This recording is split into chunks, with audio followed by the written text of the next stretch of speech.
blackfish over 10 pounds to my credit. And when I do find something, when I do find a hook that breaks or a knot that breaks, I go in, I dig deep, I research it, and I correct it. So what I'm going to share with you guys is hopefully things that are, if you've never blackfished before and you guys are new toggers, if you follow what I'm saying here, it's going to take you about 75% down the learning curve.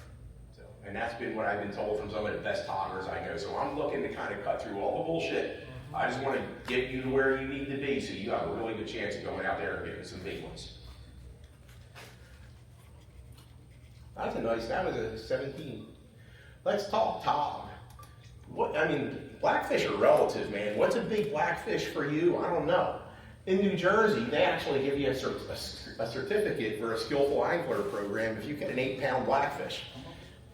Me and my friends, we don't really look at 8-pounders. If it's not even a 10, like we don't even get too excited about it. Double-digit blackfish are special. They fight different. They will find your tackle's weak point and they will break your heart right there. Ken Westerfield's world record from Ocean City, Maryland was 28 pounds and 8 ounces. Are there 30-pound fish? Yeah, man, there's 30-pound fish. I know divers that have been down there that have been looking in cages on the back of clam boats that have fish living in the cages that are so big that they can't get out. So it is a little bit much. Is all this preparation overkill? For me, no, it's definitely not. Anything I can do at home, whether it's buying gear or tying knots or learning how to rig, this is easy. I can do all these things to help me get these fish in my cooler. This is kind of right up my alley. So first I'm going to really talk about preparation, and then I'm going to get into actually landing the fish. But why do we need this gear and tackle? If you don't want to catch big fish, you really don't need it. The things I want to share with you have really helped me be more successful with it. Regular tackle simply will not hold up to huge blackfish. I've seen rods break. I've had rods break. I've had reels handles break. I've had reels break off the reel foot, and the reel foot was stuck on the rod and the reel ripped off. I mean, the things that will happen with the pressure from these fish is borderline crazy. And that's kind of what makes me love them so much. But every single trip and every fish is practice for a big fish. When I'm out there fishing and I'm getting bitten, I'm setting the hook. I'm setting the hook like that's a 30-pound fish. I don't really know if it's a 2-pounder or a 20-pounder. You really can't tell the difference by the way the fish is biting. So you just have to develop some muscle memory and some really good habits of how you're going to hook and fight and land this fish. You'll lose a lot of sleep over the fish, the one that you can't stop. You're going to hook a fish and it's just going, you're going to have them and it's going to turn and you're not going to be able to stop them, man. You're going to wake up in cold sweats quite a few nights. I know I have. Happened to me a few times, and again, that's helped me evolve a little bit. The fish of a lifetime takes a lot of planning and a lot of hard work on your part. That's a beautiful 13.5-pounder I caught last spring about 20 miles offshore at Cape May on Fishing Fever. When is trophy time? When's the time to catch the best blackfish, the best, biggest ones? In New Jersey, from mid-December through the end of January is prime time. Again, April is prime time. April, there's been a few months where really nobody's been out there pounding these wrecks. So we get a little bit of time where they've kind of reset. Welcome back. Seen you here before, right? Yeah, I thought I knew you. Cool.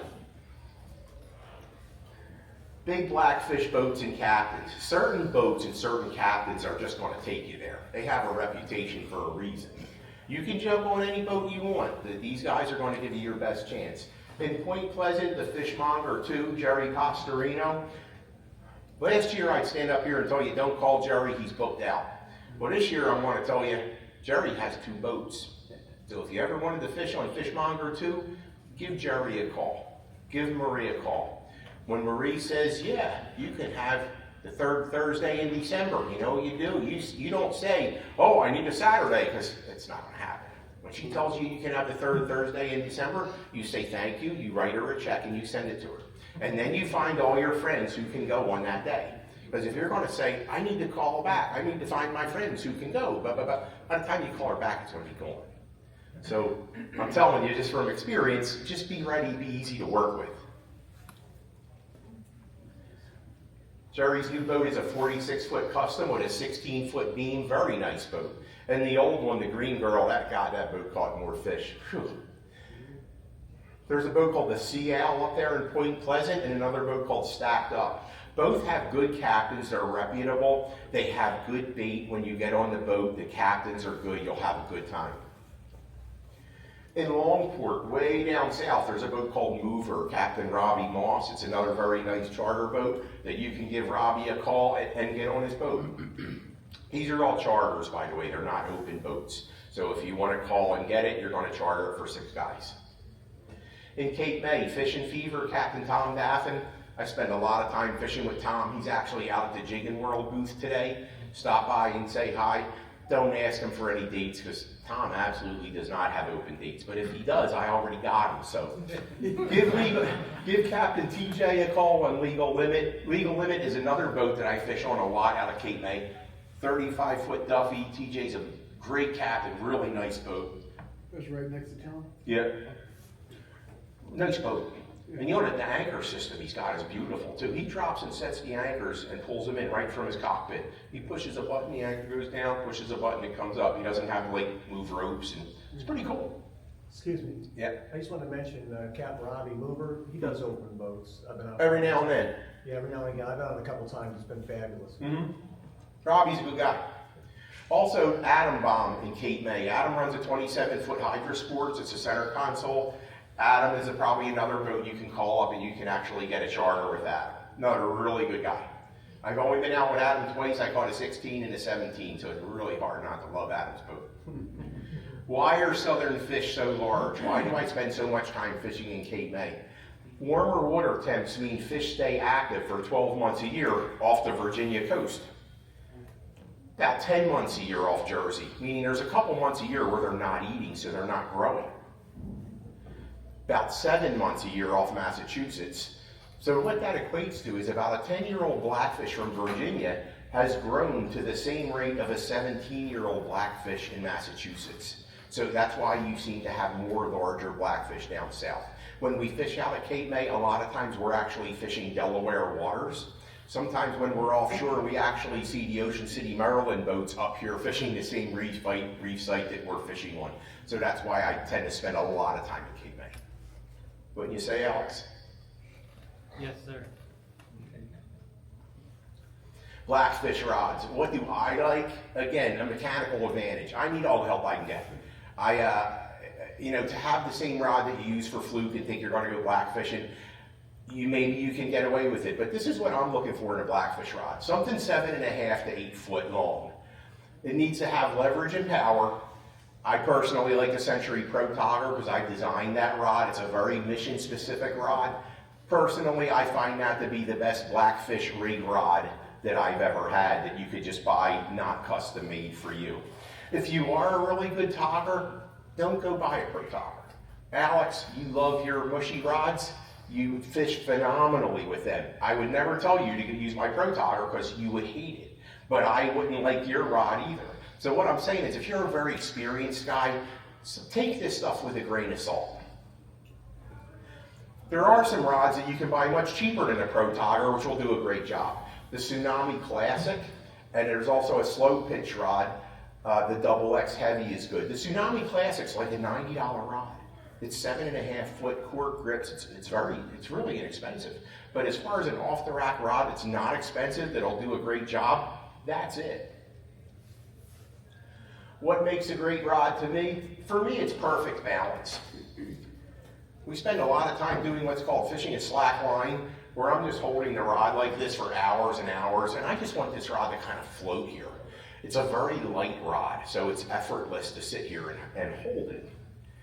A short butt is very important, and I'm going to talk about that in just a minute why. Comfortable but sensitive grips. These are EVA foam grips, but they're kind of a new version of EVA foam that they're a bit more dense and they transmit the bites very well. A trigger grip and reel seat. For me, when I'm handling crabs all day and it starts getting really cold, and I go to flip my bait up towards the front of the boat and the knot hits my tip and it goes, ooh, and I'm like, ooh, I almost dropped my $1,100 rod. That's why I really like this big trigger grip reel seat right here. And doubling down on that, when I do get to the boat in the morning and I have a new top shot on here, I have a loop at the end of the top shot. And what I do is, when I get home at night, the night before, I put a new top shot on, and I put the loop around that trigger grip so it holds it there. Make sense?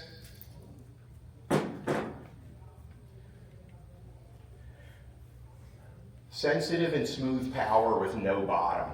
A tip that will easily handle a 10-ounce weight and a big crab has to have some power that comes in pretty quick into the rod. I want a whole lot of power in the midsection, and I want a bottom that doesn't lose its power. I don't want a rod that's going to bend all the way into the reel seat and I have no reserve power. If I do get the fish of my life, I want to make sure I have something to hold them back with.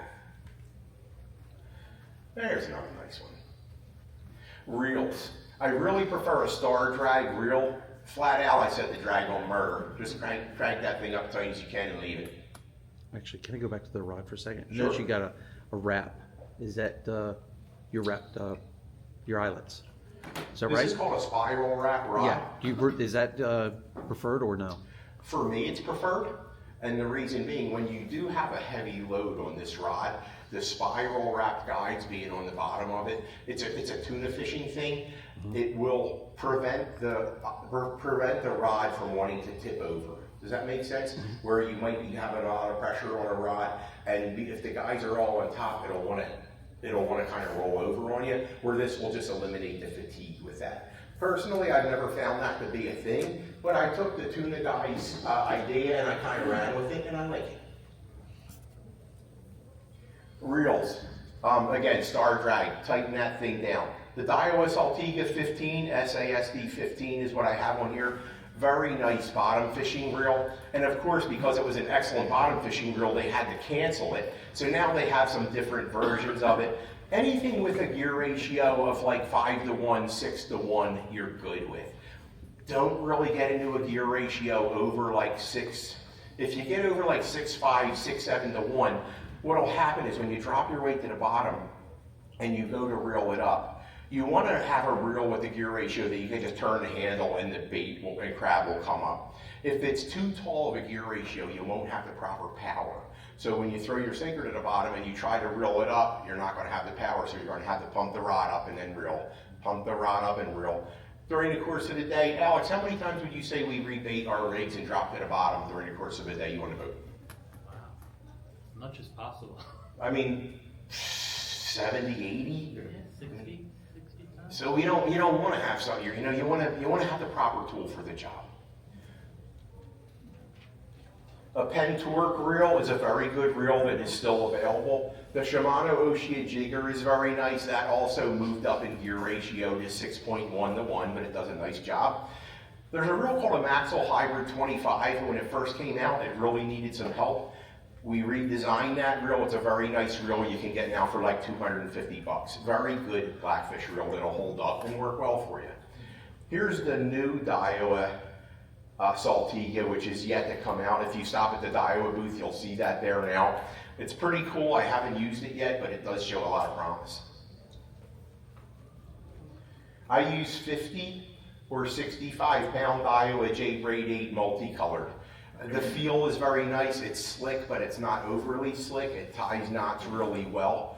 I like the multicolored because it keeps me mentally engaged. When I know as my sinker goes to the bottom and it hits the bottom and I know it's on purple, the next time I reel up and I'm dropping it to the bottom and I'm watching it, it's going red, yellow, blue, green.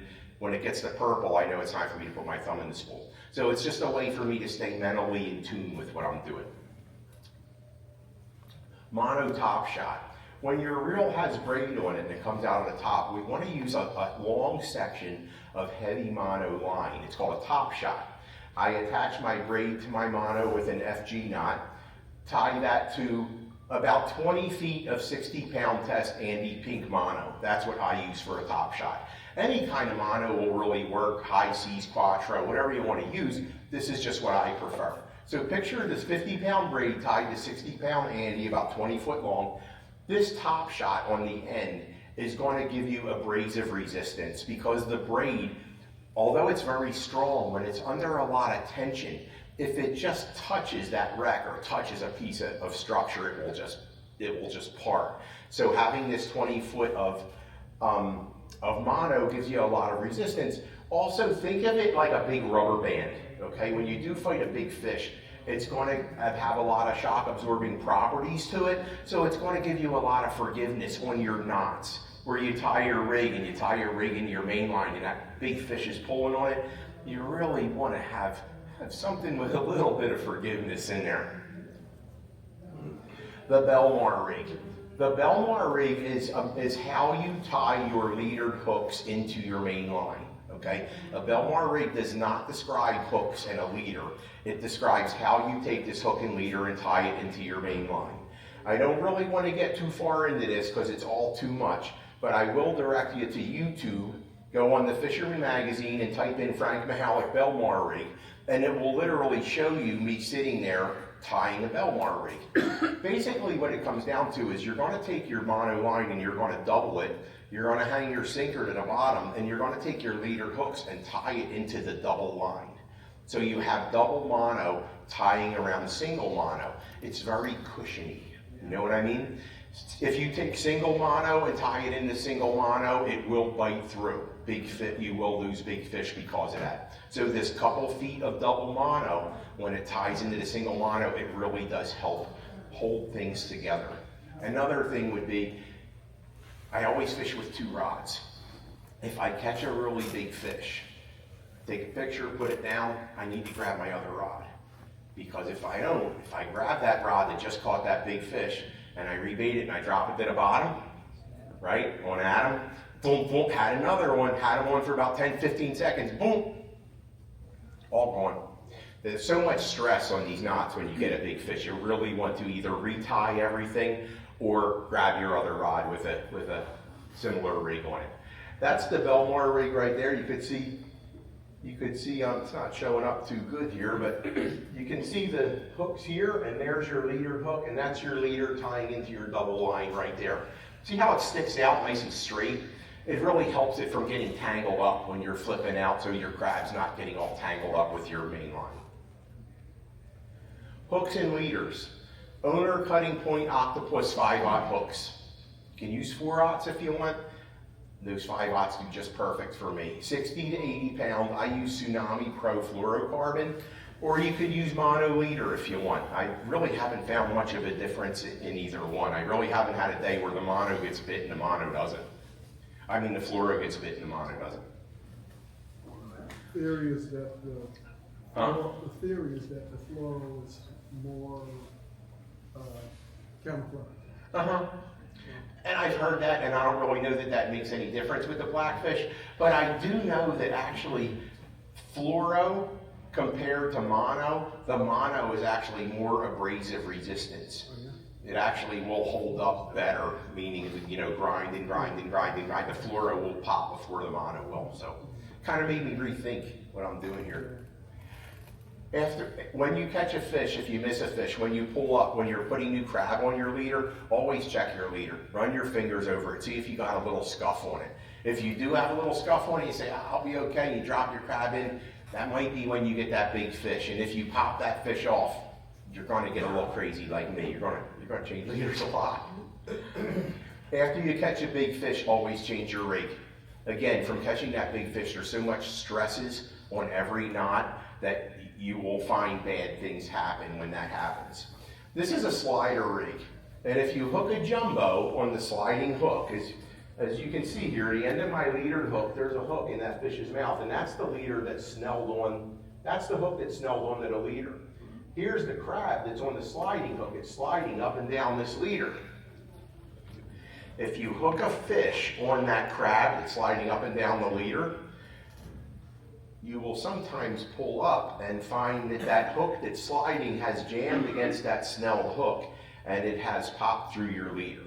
And these are things that don't happen with little fish. A lot of things, I'm telling you, do not happen with 5, 6, 7 pound fish. It's the big ones that do this to you. That's why I don't use slider rigs anymore. Yeah, they should bring back a bad memory. Burned you a couple times? Daphne told me not to use it. I was like, no, I did it. I lost a fish once. Me, a hard head, I had to do it twice. Now I'll never do it again. Like, why are we here? Are we here to catch big fish or are we here to lose fish? Like, what are we doing? So, you feel my pain? I felt that. Thanks, I'm not alone in this boat. What you see here is you see a white crab, and you see I left a couple legs on each side of the back, and you can see I have a hook in that side and a hook in that side. These are the rigs that I'm commonly using now. This is one version of a V rig, okay? Here's the version I'm using now. And that version of the V rig, I take a length of 60-pound mono about 30 inches long, and I snell the hook on each end. I take those two hooks and I put them in the eye, and I find the center of the mono. I come back about 4 inches above the hooks, and with the double line, I just tie in once, twice, 3 times, and I pull it tight, okay? So that's how I can, you know, it's a very easy rig to tie. No crazy knots, no nothing that's really difficult, and this is a very, very effective rig. What you do with the top here, that loop at the very top, is how you tie into the double line. You just tie your double line right into that and you're good to go. That rig all the way on the right side, that's a rig that Tom Daffin ties. If you like to use a snafu, it's very effective. It's 80-pound mono, and it's a 5-turn dropper loop right there at the bottom. He cuts one of the legs and ties a double surgeon's loop up at the top. It's a very simplistic snafu. I find the V-rig fishes very similar to that. That's a baited V-rig. You can see the 2 hooks going in the crabs here. See, I trim these 3 legs off the front. I put the hook in there and it comes out there. Same on the other side. The only thing left for me to do before I drop it in is maybe drop it on the deck and step on it a couple times, and she's ready to go. Captain loves that. That's a nice cheesy one. The cheesy crabs are always good. Techniques. These are, I'm going to talk to you to things to try to get the fish to bite your hook, okay? Scratch, scratch, smack, smack. Making the fish finish the bait. A lot of times we're out there fishing, and the fish will come up and you'll get what's called a scratch bite, where it'll literally just feel like that. It's like a little scratch, scratch, scratch. And what you're waiting for is a real good thump, okay? Sometimes when I'm getting a little scratch and I can't get the bait to fit the bite to finish the bait, what I'll do is I'll actually smack the butt of my rod. Just a little smack. Just enough to not, I don't want to really move the sinker. I just want to move the bait just a tiny bit. Sometimes I smack the rod butt. Sometimes I just do this. Sometimes I'll just give it a little shake. Sounds crazy, but I've had days where I'm out there and I get a little scratch, I get a little smack, get a tap, smack, tap, smack, tap. Like the 3rd or 4th one, I'll come over and crush it. I think it's more of an instinctive thing where maybe he thinks the bait might be getting away from him or something. But that little tiny bit of movement, if you're having trouble getting the fish to finish the bait, try that. Don't lift your sinker. Try moving that bait a little tiny bit. Fishing a slack line. Probably the most important thing I want to tell you here today is how to fish a slack line. Keep it taut, but don't keep it tight. And what I mean by that is when your bait goes to the bottom, leave your bait on the bottom and hold your rod like this, and do not be overly tight on your tip. Just sit there. Sometimes if there's a lot of current and you're not getting bit, you may need to throw, well, I'm going to go ahead here a little bit. Put a bow in the line, where sometimes I might lift my rod up 6 feet and I'll let the current take that line back a little bit. So I'll feel like I have slack in the line. I'll feel like I don't feel anything here. If a blackfish hits that bait, I will absolutely feel it. But sometimes if you're fishing very tight, if your braid is going straight down, have you guys ever heard when you're on the boat and you're driving out and you hear the wind whistling in your braid? You hear, what do you think happens when the braid is in the water and it's against a lot of current? Could you see those kind of harmonics happening? You see what I mean? So sometimes if that's happening, if you put a bow in the line, it will reduce that sound coming through the line, and the fish will really crush it when there's a bow in the line. If you're fishing tight, you're not getting bit. Another thing is if there's a guy on the side of the boat, if he's fishing too tight, if it's a rough day and he's bouncing his sinker up and down, I don't want to be near him, because he's the guy that's going to be getting dogfish all day. If I'm next to him, I want to be casting to the front of the boat. I want to go to the other side of the boat. I want to do something, but I need to get away from that guy. He's going to be the dogfish king of the day. And that's a guy that won't get invited back. But putting a bow in the line really will help get you bit. Trying to fish a slack, there's a picture of me fishing a slack line, I could sit there like that all day long. So try to picture what's going on down there. When a smaller fish comes up and taps your bait and it stops, it's probably not because your bait's gone. You're fishing a whole crab, you stepped on it, you had a couple little taps. There's still bait there. Even if you had a couple good whomps, there's probably still bait. A lot of times a big fish will see a smaller fish, and I know this because I'll feel the little fish biting, and all of a sudden I feel nothing for like 30 seconds. And sometimes a jumbo will come over and he'll just push the smaller fish away. Sometimes he turns right around and he chews, just whoop, and I'm on, just like that. Sometimes I'll feel a different sensation where I'll feel a little odd pressure on the line. Sometimes I'll literally feel a fish come over and maybe like he swims into my leader, or he lays against my leader, or sometimes it feels tight, but I feel this odd pressure. Sometimes the fish will come in and he'll literally lay his body on your bait to keep other fish from eating it. Maybe in a couple minutes he's ready to chew, he turns around and he eats it. But you will feel these odd things. When you get used to fishing a lot, you'll feel these little weird things going on with your bait. Fishing a large bait always gives you enough bait to get bit. The big fish window. A lot of times when the action slows during the day, and maybe there's tides slacking or tides beginning to change or something's going on. Some guys will go in the cabin, they start heating up their lunch or something. That's a time for me to get serious. I'll just put a new crab on. I want to make sure I get my bait out there and get on a new piece and get ready, because usually something's going to happen. There will usually be a short period of the day when the jumbos will chew their faces off. There's a lot of times when we might get multiple big blackfish in a day, and you might get 4 big blackfish and they all come within 10 minutes of each other. I don't know what the conditions are, but my point is, when things get quiet, don't go to the bathroom, get serious. Trying to get on a new piece means if I have a new bait on it, if we're all dropping straight down, maybe I pitch out away from the boat and I feel I'm on sand, I'm soft, all right, I'm hard. Now I'll just stop and I'll let it sit right there. I'll just let my bait fish that piece that I haven't really messed with too much.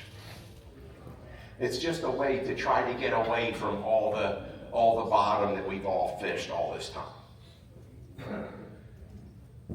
Very nice fish. This is how big fish how they will eat your bait. Sometimes you just get the heavy bite where you're just sitting there and you just feel this little pull. It's not a pull and a take, it's just like this little pull. When these things happen, swing. The womp, womp, womp. It's classic. You're just sitting there fishing, the fish just comes up, boom, boom, boom. He just starts walking away with it. That's time to just get ready and swing for the fences. The pick up and run. The fish will literally just come, little scratch, scratch, pick up your sinker. You'll just feel your sinker tumbling across the bottom like you're drifting for food. If you got a fish dragging your 10-ounce sinker across the bottom, he's a pretty good fish. The wave. The only way I can describe this to you is picture a fish coming over and eating your baited hook without tightening up the leader. So he's eating, and the leaders move, your line's moving a little, but it's not getting pulled. You'll just feel this little odd sensation. These are odd things that big fish tend to do. This is something I really developed, but I think probably really helps me more than anything. When it is time to set the hook, okay? When you do get bit, lower your rod tip, come tight, you're getting bit, it's time for you to swing.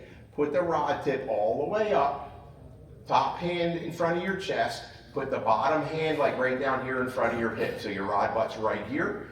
We are in a very powerful position now. Get on the reel, crank as fast as you can until this rod corks over. Okay, what you've done here is you've swung an 8-foot rod, you've got on the reel, you probably got 10 or 12 cranks on him before he knows he's in trouble. This fish is 15 feet off the bottom and he just figured out he's in trouble. Okay, now the rod's bent over, boom, boom, boom. You're holding this in a very strong position. You kind of just won the race here. Okay, bad position, like this is really bad position. You see, you have no strength in your arm here. Yeah, like, what the hell is this? This is how a rod's supposed to be held when you really need a strong position.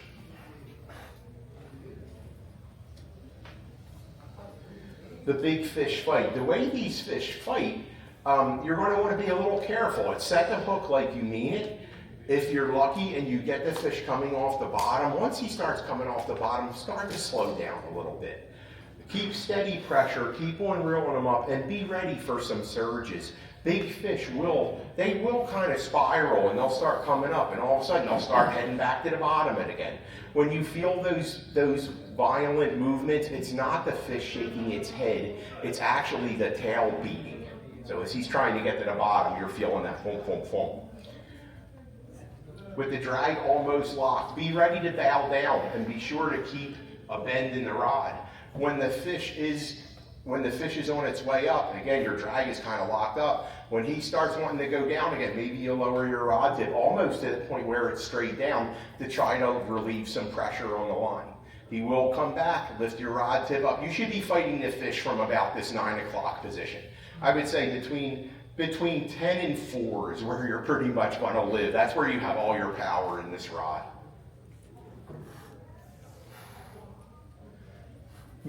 At this point, when you have the fish halfway up, you can move the rod butt under your arm. You don't have to fight the fish that way the whole time. There is a point where you're going to move the rod under your arm.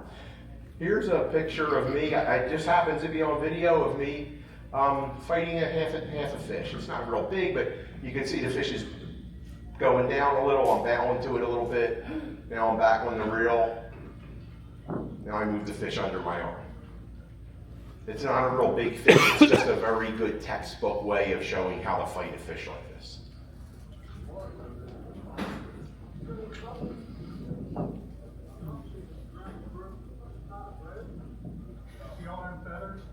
We're in like 140 foot of water, so it's taking a little bit to come up. You'll see color in just a second. Notice I'm reeling kind of slow.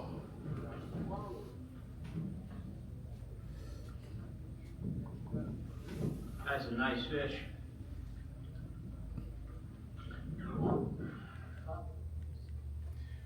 Yeah, deep color. Don't panic. When you do see, you're watching your braid come through your top and you see that big mono top shot coming in, just dip your rod tip a little bit to help that big knot through the guides. Don't lift the fish's head out of the water.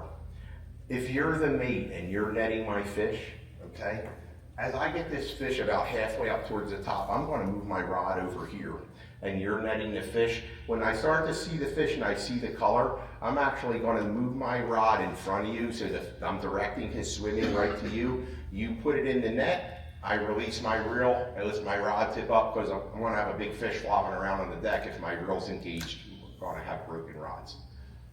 The mate will do his job. Give him a chance. Help him out. Takes 2 people and then a fish.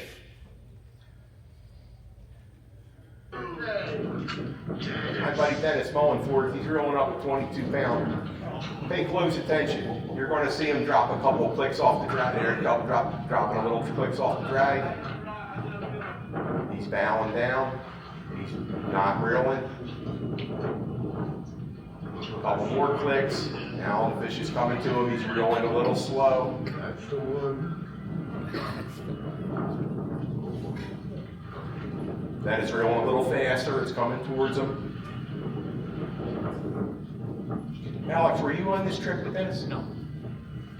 This was on Fishmonger in like February, like 15th or so. Oh, I'm sorry, Fishbound, Ocean City, Maryland. At that, I cut part of the video off because it just continues till he puts it in the net, but I wanted to show you what it's like to fight a really big fish. When that fish hits the net, man, congratulations on your personal best. It's like a whole new moment, especially that first one. When you get that first one, everybody on the deck is going to come up to you, shake your hand, give you hugs, high five. It's a really cool moment. I can tell you the first blackfish I caught, the first big one, how big it was, what boat it was on, everybody that was on deck. It was a really cool moment. Handshakes and hugs all around. Get a weight and a length. Take a few pics and see if you can throw that thing either in a live well or in a tote full of water. Let them kind of calm down for a little bit, and maybe you can take them out and get a couple more pics, and then maybe you can let them go. A lot of times these fish will be able to be revived and let them go. If they if something comes out of their butt a little bit, there's a difference between blowing a little bit of their air bladder out or actually shredding their intestines. If their intestines are shredded and they're hanging out, if they fought that hard, they're shot. They're shot, they're not gonna live. If there's a little bubble coming out, that fish will probably be okay. If you can let him go, let him go. If you let him sit in the total water in a live well, a lot of times that will all suck back in and that fish will come back just fine. What can you guys do to catch your double-digit blackfish? The biggest thing I can tell you is choose to evolve as an angler. You guys might be some very, very accomplished fishermen, but if you're really looking to try to get better at this, you kind of got to be humble and try to learn from guys that have a lot of experience who really want to share with you. Keep in mind, there's a lot of kooks. How many times have you heard somebody talking about blackfish and they say, blackfish, they're really fast, you got to set the hook right before they bite. How many guys have heard that? That doesn't even make sense. It's like, it's so stupid. But people say that. And then there's new guys out there and they hate blackfishing. Well, we wonder why. Listen to the captain and pay attention. Work hard. The captain really wants you to catch fish. Pay attention to the other guys on the boat and work hard.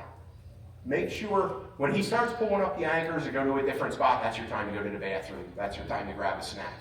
As soon as he says go down, my bait's going to the bottom. If he says 2-minute warning, we're moving, at 2 minutes I'm pulling up and then it's time for me to go in there. Fish every minute you can. Use proven tackle and rigs and techniques. Don't fall for the latest craze. Oh, I want to fish a jig, I want to do this, I want to do that. If you're in 60 foot of water, go ahead, fish a jig. If we're in 140 foot in an offshore wreck and you're pulling that jig out, you'll never be on my charter again, that's for sure, because you're going to lose a fish. And if you lose a big fish, it tends to shut down the bite of all fish on the wreck. So if you are offshore and if you catch a big fish and you lose it, it tends to shut the entire bite down to the point where you have to leave and go to another spot. If you run 30 or 40 miles offshore to get to this wreck, there might not be another spot for 15 or 20 miles. So you just kind of blew it for your whole crew.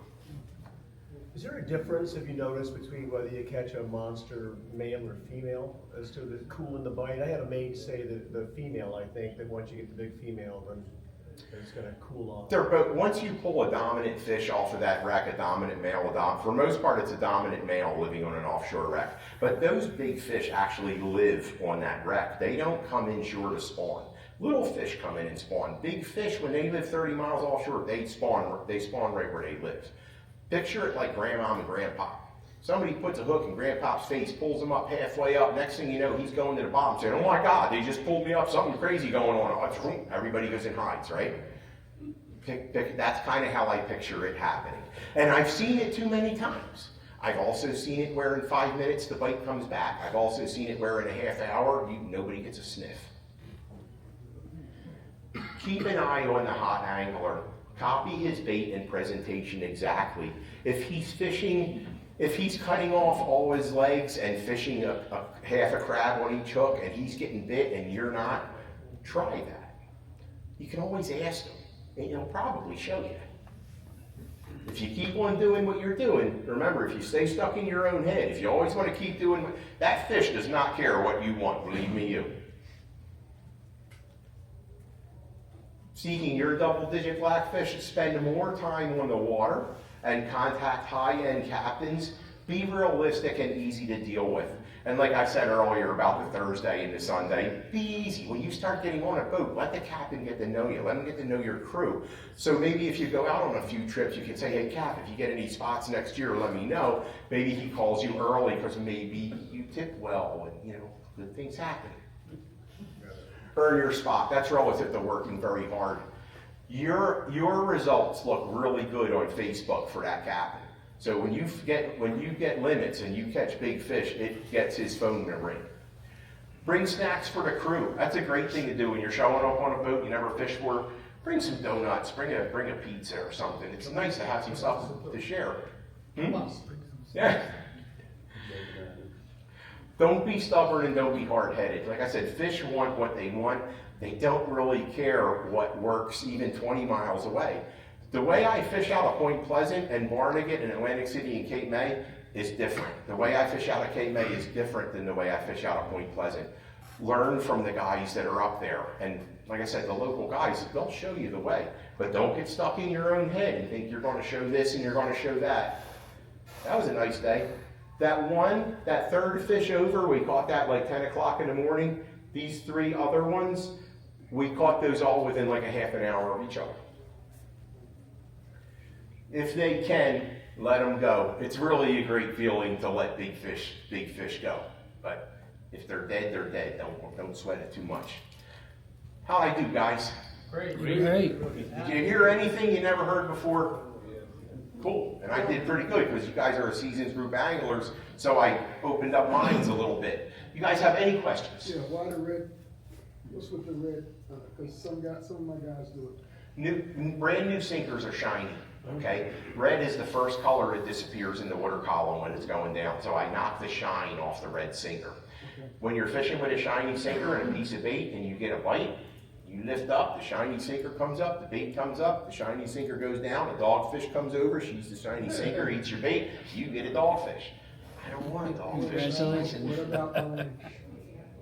Orange, red is the color that disappears first in the water column. That's why I select orange. I mean, that's why I select red. Does that make sense? Yeah. But that's a great question, but God's honest truth, anything I can do to stay away from dogfish. If I'm getting bit and I don't swing, if there's a lot of dogfish around, I don't want to swing. I'll start fishing whole crabs, and I will not swing until the fish is literally pulling the rod out of my hands. I want to make sure it's a blackfish. Because if I lift the bait up, this dogfish sees the bait, comes up, it goes to the bottom, I get a dogfish. And then I'm tied up for 3 minutes with a dogfish. Takes away from my togging time. So that was exactly my question, the red sinker theory. Yeah. So that's more for dogfish than line shy blackfish. Stay away. If I stay away from dogfish, I got a chance of getting a blackfish. And what do you use to paint? Spray red plastic dip. Okay. If I could find flat red spray paint, I would use it. I can't find flat red spray paint anywhere. So plastic dip is red flat spray, so it works really good. Where do you get plastic? Home Depot. Yeah. Okay. Thank you. Staying away from if the dogfish are bad, and if you got a bunch of people that are fishing tight and they're jigging up and down, dogfish will get under the boat. When dogfish are under the boat, the blackfish actually hide inside the wreck because the dogfish are trying to eat them. Same thing with stripers. When the striper migration's hot and heavy, I've actually been sitting over a wreck and I'm looking at blackfish all over the wreck. And I see birds coming towards me, and as they get about 100 yards away, and I'm looking on the machine, I start seeing a couple bass. All of a sudden, that whole wreck just goes, whoop, it's all gone. Bass come, seeing all these bass go away. 15 minutes later, they start coming out again. So keeping the dogfish away means I have a chance to catch blackfish. On the rigs. Mm-hmm. The hot thing in the last few years has been the 2-hook rig with the slider hook. Mm-hmm. So now you're saying that the slider hook that meets with the snell hook can be a problem. Yeah. If you don't mind losing fish, slider rigs catch a lot of fish. Me, if I lose a fish, man, I take it personally. I can tell you, I've lost probably as many double-digit blackfish as I've caught, and it pisses me off because there's things I could do that I could have caught that fish. That's why I'm here trying to tell you guys to get you guys to avoid it. You probably could put a little plastic bead in between the 2 hooks, and that would prevent that. You know, it would prevent that from happening. I was just like, nope, I'm done. I'm not using that anymore. You ever try loosening in the drag? To let the fish swim back into the wreck so I lose all the big ones. Well, we get them off the drag. If you notice, when I hook them and I get them going, when I have them about halfway up, I'll drop a couple clicks off the drag. And you see Dennis do that. He dropped a couple clicks off. A couple minutes later, he dropped a couple clicks off. Because we're fishing like locked up. We want to relieve a little pressure. Now we have the fish 60 feet off the bottom. If he takes 10 or 20 feet, it's okay. I'll give him that. It's tired. But when I'm first getting them off the wreck, man, I need all the help I can get. That was a good question. We were talking about the 10 to 4 position when you're on a big fish. The other day I was on a big fish that I had 15 cranks off the bottom max rig on an ocean jigger, and it went straight down. Is there any advice what I could have done differently? What? I know how you guys fish. You guys are no joke. What pound test braid are you fishing? That particular one was 50. My personal system, 50-pound braid, 60-pound top shot, 60-pound leader, I find that lets me apply maximum pressure. But I know a lot of guys that want to use 65, 80, and 80, or 80 braid, 80 top shot, and 80 mono. Ocean jiggers do then have a little bit of a slippery drag.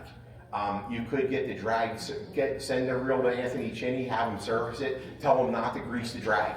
Tell him you want more drag pressure. What can he do to give you more drag pressure? Shimano's also tend to be a little bit weak in the drag market. Also, if you go with a gear ratio, a lot of times mechanically, the higher gear ratio reel will mechanically, to the same ratio, reduce your drag. Okay, because mechanically, as your ratio goes up this way, it goes down this way. So you will lose a little bit of drag power by having a higher gear ratio reel. What's your gear ratio in your 5? It's an older one. That's 30 pounders. Sometimes you're not going to stop them. Alex, remember when we were fishing with Adam, and he had the way he had me anchored. I was dropping, and I'm dropping to the bottom, and I feel like a blink. It goes about 10 feet. It hits the bottom. I get a fish. I come up, and it feels like my fish is on a rope. And this happened like 4 times. I finally realized, hey, I'm dropping into a clam cage. I'm hooking the fish in the clam cage. I can't get him out.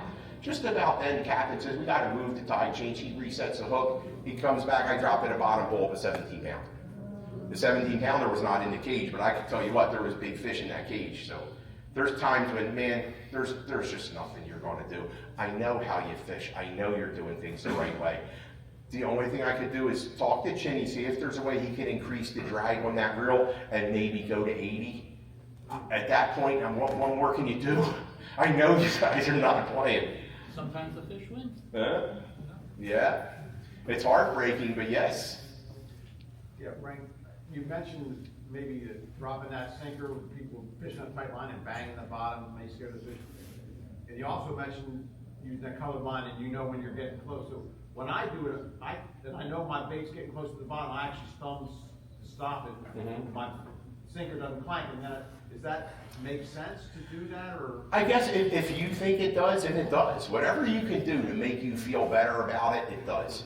Personally, most of the wrecks I'm fishing in South Jersey, even if it's like a steel-hulled ship, it's covered with anemones. So it's almost covered with like this spongy growth coating. So we don't really get the bare rocks like up in North Jersey. You feel clunk, clunk, clunk, you're right on the rocks. We don't really get a lot down in South Jersey. But yeah, you could do that if that helps you feel better. I would say as long as there's no doggies around, because those doggies, they see the motion, and when the bait's going to the bottom, if they see it and they come over, you know how many times do you drop in and you're dropping for 5 seconds and you got a dogfish?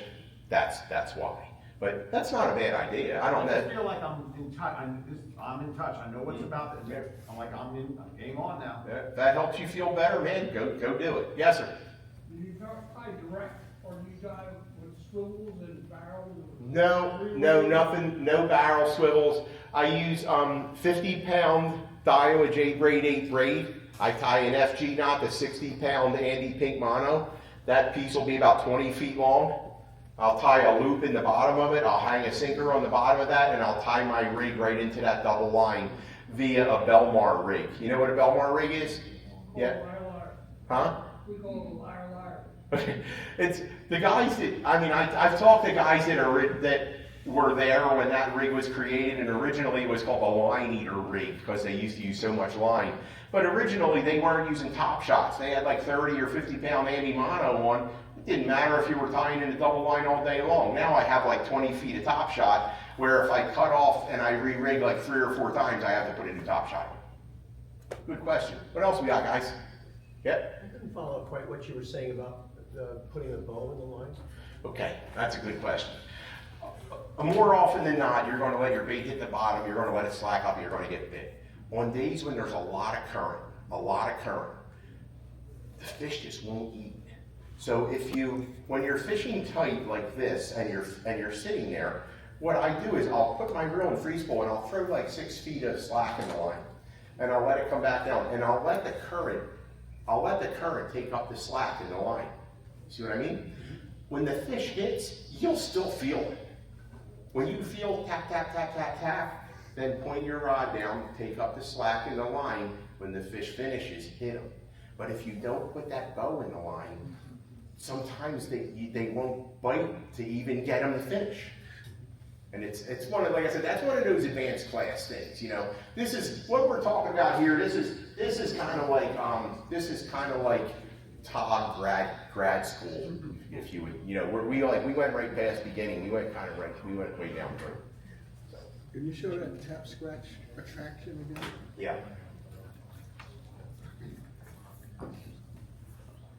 When I want to move the bait just a little, if I feel a little tap and he doesn't finish, I'll give it a little, just a little bit, just to move that bait just a tad. Or sometimes I'll shake it, just to move it a tiny bit. And it's amazing, but sometimes when they turn around and they crush that bait, and all of a sudden you start doing that, and the fish are eating it when it's moving, and that's just how it goes. We got a couple minutes left, guys. Any more questions? Thanks for all coming. I really appreciate you guys coming on through. I'll be